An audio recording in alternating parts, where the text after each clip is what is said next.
एक समय पर राजस्थान के एक छोटे से गांव में गणेश नाम का एक कुम्हार रहता था। सीधा साधा आदमी था। मिट्टी के बर्तन बनाता था।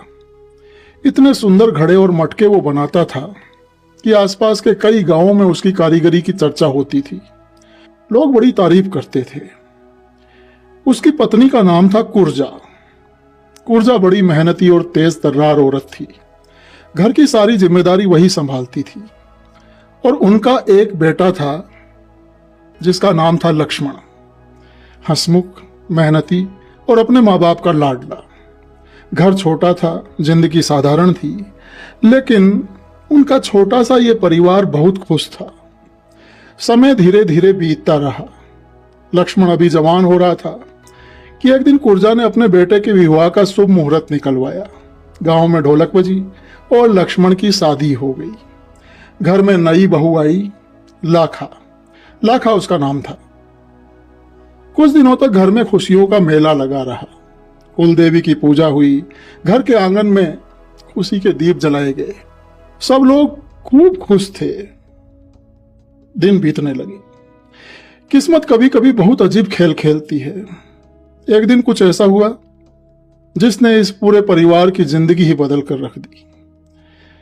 एक दिन जब दोपहर का समय था, गणेश अपने चाक पर मिट्टी चढ़ाकर घड़ा बना रहा था। तभी गांव के रास्ते पर उसे धूल उड़ती हुई दिखाई दी। कुछ देर बाद एक बैलगाड़ी धीरे धीरे उसके घर के सामने आकर रुक गई। गांव का एक बहुत अमीर सेठ गणेश के घर आया। सेठ ने आकर गणेश से कहा कि देखो भाई, मेरे घर कई साल बाद बेटा पैदा हुआ है और मैं इस खुशी में यहाँ एक प्याऊ और धर्मशाला बनवाना चाहता हूं, जहां से रास्ते गुजरने वाले यात्रियों को पानी और ठहरने की जगह मिल सके। फिर उसने गणेश से कहा कि देखो, तुम वहां रहकर उसकी देखभाल करो, यात्रियों की सेवा करोगे, पुण्य मिलेगा और मैं अच्छी पगार भी दूंगा। अब गणेश के सामने एक मुश्किल खड़ी हो गई। काम तो उसे जचा, पर अगर वो ये काम करता है तो उसे अपने पुश्तैनी कुम्हार के काम को छोड़ना पड़ेगा। तो उसने अपनी पत्नी कुरजा से सलाह की। कुरजा बोली कि देखो, काम भी अच्छा है, पुण्य भी मिलेगा और पैसे भी मिलेंगे। पुण्य का विचार और अच्छे पैसों का लालच, इन दोनों ने मिलकर उसे फैसला करने पर मजबूर कर दिया। आखिरकार दोनों पति पत्नी ने सोचकर तय किया कि चलो यही सही है। कुछ दिनों बाद रेगिस्तान के बीच उस सुनसान रास्ते पर एक छोटी सी धर्मशाला और एक प्याऊ बनकर तैयार हो गई। और गणेश और उसकी पत्नी कुरजा और उनका बेटा लक्ष्मण अपना पुराना घर छोड़कर वहीं धर्मशाला में रहने के लिए चले गए। अब उनका जीवन बिल्कुल बदल गया था। दिन में कई मुसाफिर आते। कोई व्यापारी होता, कोई साधु होता, कोई दूर गांव से आया किसान होता। गणेश उन्हें पानी पिलाता, कुरजा उनके लिए रोटियां बना देती। थके हुए मुसाफिर कुछ देर आराम करते और फिर अपनी अपनी राह पकड़ लेते। गणेश और कुरजा पूरी ईमानदारी से उनकी सेवा करते। रेगिस्तान के उस सुनसान रास्ते पर बनी ये धर्मशाला अब धीरे धीरे मशहूर होने लगी। रेगिस्तान के बीच वो जगह यात्रियों के लिए किसी वरदान से कम नहीं थी। सब ठीक ठाक चल रहा था, लेकिन कुछ समय बाद एक शाम एक बैलगाड़ी धर्मशाला के आगे आकर ठहरी। उस बैलगाड़ी से वही सेठ उतरा जिसने ये धर्मशाला बनवाई थी। कुछ देर इधर उधर की बातें हुई और फिर अचानक सेठ की नजर लक्ष्मण पर पड़ी, उनके बेटे पर। लक्ष्मण अब तक काफी बड़ा हो चुका था। सेठ कुछ पल उसे देखता रहा और फिर मुस्कुराकर बोला कि तुम्हारा लड़का तो बहुत होनहार लगता है। और इस बार उस सेठ ने एक नया प्रस्ताव गणेश और कुरजा के सामने रखा। उसने कहा कि अगर तुम चाहो तो मैं इसे अपने साथ शहर ले जा सकता हूं। मैं इसे व्यापार सिखाऊंगा। कुछ साल में यह बड़ा व्यापारी बन सकता है। तो सेठ की यह बात सुनकर गणेश और कुरजा दोनों घबरा गए। इकलौता बेटा इतनी दूर शहर में कहां भेजें? लेकिन सेठ ने उन्हें बड़े बड़े सपने दिखाए। धन, हवेली, नौकर, चाकर, यह सब सुनकर गणेश और कुरजा का मन डोलने लगा।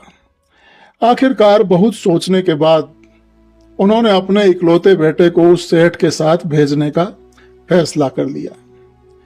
अगले दिन सुबह का समय था, बैलगाड़ी तैयार खड़ी थी। लक्ष्मण अपने माँ बाप के सामने खड़ा था।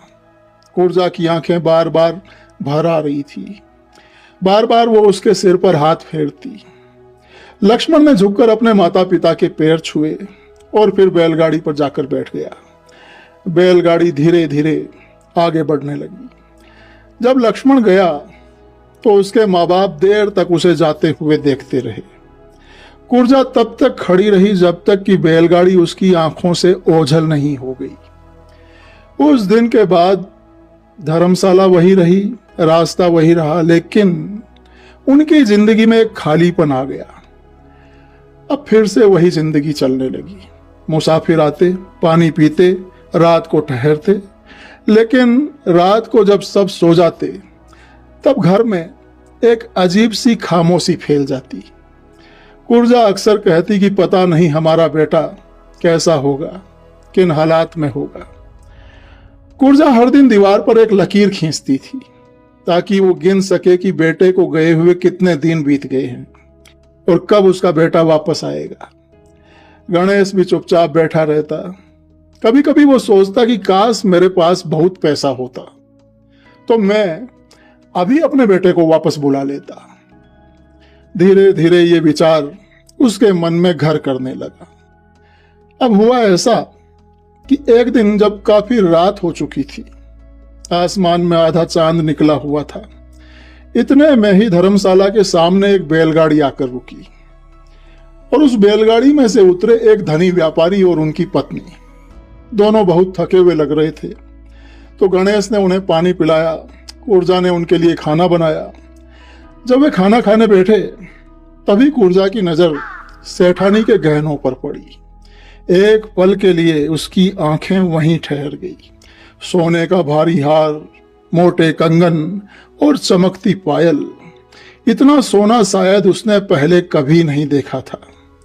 तो उसके मन में धीरे धीरे एक चीज जन्म लेने लगी और वो चीज थी लालच। उस रात जब सब सो गए, कुर्जा काफी देर तक बिस्तर पर करवटें बदलती रही। फिर वो धीरे से बोली कि सुनते हो? तो गणेश ने करवट बदली और बोला कि क्या है? तो कुर्जा ने कहा कि देखा तुमने उनके पास कितना धन है। गणेश चुप रहा। फिर कुर्जा आगे बोली कि अगर वो धन हमारे पास आ जाए तो हम अपने बेटे को अभी वापस बुला सकते हैं। ये सुनकर गणेश का दिल तेजी से धड़कने लगा। कुछ देर तक तो वो दोनों चुप रहे। फिर गणेश धीरे धीरे खड़ा हुआ और वो बाहर गया और कोने में रखी कुल्हाड़ी वो उठाकर लाया। रात का सन्नाटा इतना गहरा था कि उसके कदमों की आवाज भी साफ सुनाई दे रही थी। वो धीरे धीरे धर्मशाला की तरफ बढ़ने लगा। दरवाजा आधा खुला हुआ था। अंदर वो व्यापारी और उसकी पत्नी गहरी नींद में सो रहे थे। गणेश कुछ पल वहीं खड़ा रहा। उसके हाथ कांप रहे थे, जैसे भीतर से कोई आवाज उसे रोक रही हो। लेकिन तभी उसे अपने बेटे की याद आई और अगले ही पल उसने कुल्हाड़ी उठाई और पूरी ताकत से उन सोए हुए सेठ सेठानी पर वार कर दिया। एक वार, फिर दूसरा वार। धर्मशाला में अचानक खून की गंध फैल गई। कुछ ही पलों में दो जिंदगियां हमेशा के लिए खत्म हो गई। गणेश कुछ देर तक वहीं खड़ा रहा। उसके हाथ अब भी कांप रहे थे। फिर उसने धीरे से आवाज लगाई, कुर्जा। तो कुर्जा दौड़ती हुई आई। फिर दोनों ने मिलकर उन लाशों को कपड़े में लपेटा और रात के अंधेरे में उन लाशों को घसीटते हुए वे धर्मशाला के पीछे वाले दलदल तक ले गए। वहां रेत और कीचड़ के बीच उन्होंने उन लाशों को दबा दिया। उस रात रेगिस्तान ने दो निर्दोष लोगों का खून अपने अंदर समा लिया। उस रात के बाद सब कुछ फिर से सामान्य दिखने लगा। रोज की तरह सुबह हुई, सूरज निकला, रेगिस्तान की वही गर्म हवा, सब कुछ वैसा ही जैसे कुछ हुआ ही न हो। लेकिन गणेश और कुर्जा के भीतर कुछ बदल चुका था। धर्मशाला के पीछे वाले दलदल में 2 लाशें दबी थी और वहां कुएं के अंदर छिपा था सोने के गहनों का ढेर। पहले दिन दोनों बहुत चुप थे।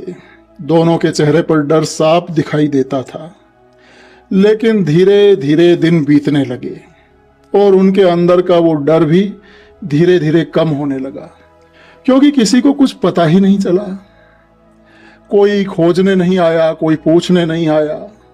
वैसे भी रेगिस्तान में लोग अक्सर गुम हो जाते थे और यह भी उसी की तरह की एक घटना समझी गई। एक रात कुर्जा धीरे से बोली कि देखा, किसी को कुछ पता भी नहीं चला। गणेश चुप रहा। कुर्जा ने फिर कहा, देखो, रेगिस्तान में कौन किसे ढूंढता है? जो चला गया वो चला गया। गणेश ने उसकी तरफ देखा। उसकी आंखों में अब पहले जैसा डर नहीं था। पहला अपराध करने के बाद अब उनके लिए अपराध करना आसान हो गया था। कुछ दिनों बाद एक व्यापारी धर्मशाला में आकर ठहरा। वो बहुत थका हुआ था। उसने खाना खाया, पानी पिया और बोला कि भाई, आज यहीं रात गुजारने दो। तो गणेश ने मुस्कुराकर कहा कि यह धर्मशाला तो है ही मुसाफिरों के लिए, आप आराम से रुकिए। कुर्जा ने उसके लिए बिस्तर लगा दिया। रात जब गहरी हो गई, चारों तरफ सन्नाटा छा गया और उसी सन्नाटे में गणेश ने फिर वही कुल्हाड़ी उठाई और धीरे धीरे वो धर्मशाला की तरफ बढ़ा। अंदर व्यापारी गहरी नींद में सोया हुआ था। कुछ ही क्षणों बाद फिर वही आवाज आई, कुल्हाड़ी का भारी वार, और कुछ ही पलों में एक और इंसान इस दुनिया से हमेशा के लिए गायब हो गया। उसकी लाश भी उसी दलदल में दफना दी गई और धीरे धीरे ये एक सिलसिला बन गया। दिन में सेवा और रात में हत्या। अब तो धर्मशाला में आने वाला हर मुसाफिर उन्हें एक मौका लगने लगा। कभी कोई व्यापारी आता तो कभी कोई अकेला यात्री। गणेश दिन में उनसे हंसकर बातें करता, कुर्जा उनके लिए खाना बनाती और रात को जब वे बेफिक्र होकर सो जाते तब मौत चुपचाप उनके पास पहुंच जाती। एक रात एक बूढ़ा व्यापारी आया और वहां धर्मशाला में आकर रुका। वो बहुत कमजोर था। उसने खाना खाया तो बड़ा खुश होकर बोला कि बेटा, भगवान तुम्हारा भला करे। रेगिस्तान में अगर तुम्हारी ये धर्मशाला नहीं होती तो आज मैं भूखा प्यासा मर जाता। ये सुनकर गणेश ने अपना सिर झुका लिया, लेकिन रात को उस बूढ़े आदमी की भी उसने कुल्हाड़ी से हत्या कर दी। अब जो भी यात्री धर्मशाला में आता और उन्हें लगता कि उसके पास धन है, वो उनका शिकार बन जाता। एक बार एक आदमी धर्मशाला में आकर ठहरा। उसके पास ज्यादा सामान नहीं था। कुर्जा को लगा कि शायद उसके पास कुछ पैसा होगा। रात को जब वो आदमी सो गया तो गणेश फिर कुल्हाड़ी लेकर वहां पहुंचा और एक वार में ही उसने उसकी हत्या कर दी। लेकिन जब उन्होंने उसका सामान खोला तो सामान में उसके बस कुछ कपड़े थे, न सोना न पैसा, कुछ भी नहीं। उस रात पहली बार कुर्जा के चेहरे पर पछतावा दिखाई दिया। वो धीरे से बोली कि ये हमने क्या कर दिया, ये बेचारा तो खुद गरीब था। गणेश भी कुछ देर चुप रहा, फिर बोला कि अब बस बहुत हो गया, अब और नहीं करेंगे। जैसे उनकी अंतरात्मा अभी भी जिंदा थी। लेकिन लालच एक ऐसी चीज है जो आदमी को जल्दी नहीं छोड़ती है। कुछ दिनों के बाद जब फिर एक अमीर मुसाफिर धर्मशाला में आया तो वही पुरानी सोच फिर उनके मन में जाग उठी और फिर एक और हत्या उन्होंने कर डाली। अब यह जगह मुसाफिरों के लिए राहत की जगह नहीं रही थी, ये एक जाल बन चुकी थी। दिन में लोग यहाँ आकर राहत महसूस करते और रात को उन्हें पता भी नहीं चलता कि मौत कब उनके सिरहाने आकर खड़ी हो गई है। गणेश और कुर्जा हर हत्या के बाद धन को कुएं में छिपा देते। धीरे धीरे वहां सोना, चांदी और गहनों का ढेर लग गया। लेकिन उनके चेहरे पर खुशी नहीं आई, क्योंकि हर रात उनकी नींद में उन लोगों की आवाजें गूंजती थी लेकिन लालच ऐसी चीज है कि फिर भी वे रुक नहीं रहे थे। समय बीतता गया, कई साल गुजर गए। रेगिस्तान का वही रास्ता, वही धर्मशाला, वही दलदल। लेकिन अब तक न जाने कितने मुसाफिर उस जगह से गुजर चुके थे। कितनों ने वहां पानी पिया, कितनों ने वहां रात बिताई, और कितने ही लोग उस दलदल की मिट्टी के नीचे हमेशा के लिए दफन हो गए। गणेश और कुर्जा बूढ़े होने लगे थे। उनके चेहरे पर झुर्रियां आ गई थी, लेकिन उनके भीतर का लालच अभी भी जिंदा था। कुएं में छिपा हुआ धन अब बहुत बढ़ चुका था। सोना, चांदी, गहने, सब कुछ था, लेकिन उनकी आंखों में संतोष नहीं था। एक रात कुछ अलग हुआ। रेगिस्तान में उस दिन हल्की ठंडी हवा चल रही थी। आसमान में आधा चांद निकला हुआ था। तभी दूर से एक बैलगाड़ी के बैलों की घंटी की आवाज सुनाई दी। गणेश ने बाहर झांक कर देखा तो देखा कि एक युवा व्यापारी बैलगाड़ी से उतर रहा था। उसके कपड़े बड़े अच्छे थे। कमर में एक भारी थैला बंधा हुआ था और उसके चेहरे पर सफर की थकान साफ दिखाई दे रही थी। गणेश ने उसे अंदर बुलाया और पानी पिलाया। उस युवक ने मुस्कुराकर पानी पिया और पानी पीकर बोला कि रेगिस्तान में पानी मिल जाए तो ऐसा लगता है जैसे भगवान मिल गया है। कुर्जा भी उसे ध्यान से देख रही थी। वो कुछ पल तक उस युवक को बराबर देखती रही। उसके चेहरे में उसे जैसे किसी पुराने चेहरे की झलक दिखाई दे रही थी, लेकिन वो समझ नहीं पाई कि ऐसा क्यों। उस रात उन्होंने उस युवक व्यापारी को अपने घर में बुला लिया। आमतौर पर वे मुसाफिरों को धर्मशाला में ही ठहराते थे, लेकिन उस दिन गणेश ने अचानक से ही कहा कि तुम चाहो तो हमारे साथ खाना खा सकते हो। कुर्जा भी तुरंत रसोई में चली गई। गरम रोटियां, दाल, सब्जी सब कुछ बनाया और परोसा। वो युवक बहुत भूखा था। वो बड़े स्वाद से खाने लगा। खाते खाते वो बोला कि आज तो माँ के हाथ का खाना याद आ गया। ये सुनकर कुर्जा कुछ पल के लिए चुप हो गई। फिर उसने धीरे से कहा कि कहाँ के रहने वाले हो? तो वो युवक मुस्कुराया, बोला कि बहुत दूर का सफर करके आ रहा हूं। तो गणेश ने पूछा कि माँ बाप हैं? तो युवक की आंखों में हल्की सी चमक आई। बोला कि हाँ हैं, बहुत सालों से उनसे नहीं मिला हूं। कुर्जा अचानक चुप हो गई। कुछ पल तक माहौल में वहां खामोशी छाई रही। फिर गणेश ने बात बदलते हुए कहा कि हमारा भी एक बेटा है। कई साल पहले उसे कमाने भेजा था। तो उस युवक ने पूछा कि फिर लौटा नहीं वो?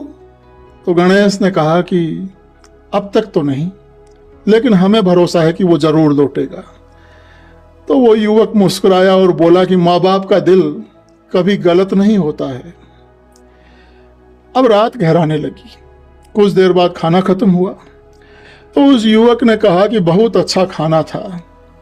तो गणेश ने मुस्कुराकर कहा कि जाओ, अब तुम धर्मशाला में जाकर आराम कर लो। तो युवक ने हामी में सिर हिलाया और अपना थैला उठाकर धर्मशाला की तरफ चला गया। गणेश और कुर्जा दरवाजे पर खड़े खड़े उसे जाते हुए देखते रहे और उनके मन में कोई अजीब सा एहसास उठ रहा था।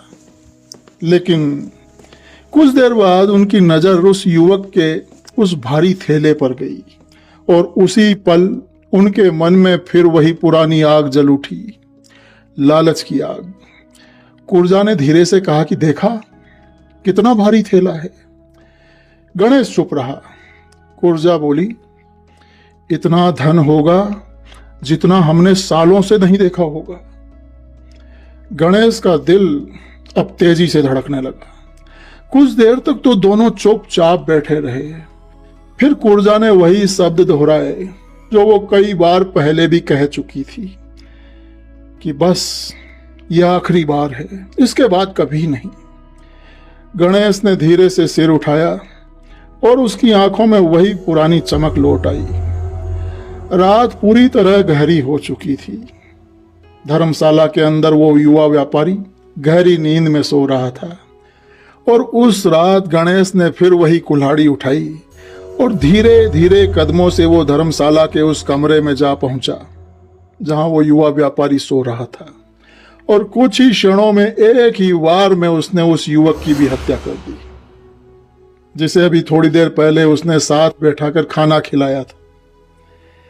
और रात बीत गई। अगले दिन सुबह का समय था। धर्मशाला के बाहर गणेश और कुर्जा अपने रोजमर्रा के कामों में लगे हुए थे। तभी दूर से कोई दौड़ता हुआ आता हुआ उन्हें दिखाई दिया। तो देखा तो वो उनकी बहू लाखा थी। लाखा आई और हाँफती हुई बोली कि बाबा, वो जो कल व्यापारी आया था वो कहाँ है? तो गणेश ने अनजान बनते हुए पूछा कि कौन व्यापारी? तो लाखा बोली कि अरे वही जो कल बैलगाड़ी से आया था, लंबा सा जवान आदमी, सिर पर साफा। फिर लाखा मुस्कुराई और बोली कि आप लोग उन्हें पहचान नहीं पाए? गणेश और कुर्जा एक दूसरे का मुंह देखने लगे। तो लाखा बोली कि लेकिन मैंने उन्हें पहचान लिया, वो कोई और नहीं था, वो लक्ष्मण था, आपका बेटा और मेरा पति। इतने साल बाद वो घर लौट कर आ ही गया है।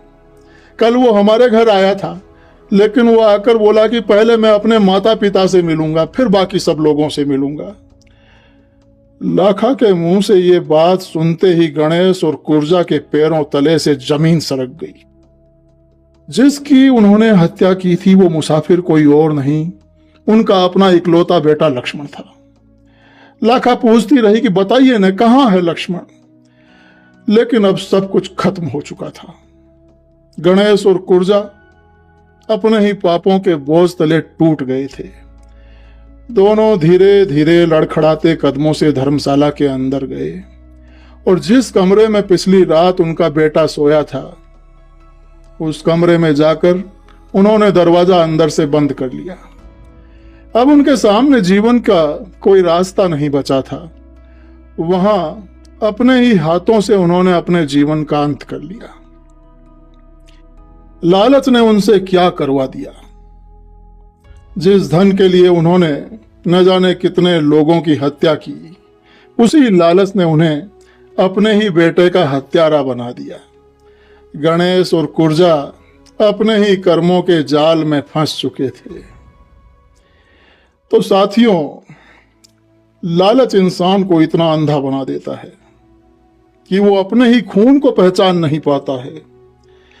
कर्म का नियम बहुत गहरा होता है। इंसान चाहे कितनी भी चालाकी कर ले, चाहे कितनी भी सावधानी से अपने पापों को छिपा ले, लेकिन उसके कर्म उसका पीछा कभी नहीं छोड़ते। वे समय आने तक चुप रहते हैं, लेकिन जब लौटते हैं तो ऐसा घाव देते हैं कि जिसे कोई सह नहीं पाता है। चाहे कितने ही साल क्यों न बीत जाए, कर्मों का हिसाब ऐसा ही है। गणेश और कुर्जा ने सोचा था कि रेगिस्तान की सुनसान रेत उनके अपराधों को हमेशा के लिए निगल गई है, लेकिन कर्म का न्याय बहुत सटीक होता है। उन्होंने लालच में आकर न जाने कितने घर उजाड़ दिए और अंत में उसी लालच ने उनसे उनका अपना घर छीन लिया। ये कर्म का अटल नियम है। इंसान दूसरों के लिए जो भाग्य लिखता है, एक दिन वही भाग्य उसके अपने दरवाजे पर आकर खड़ा हो जाता है। जय गुरुदेव।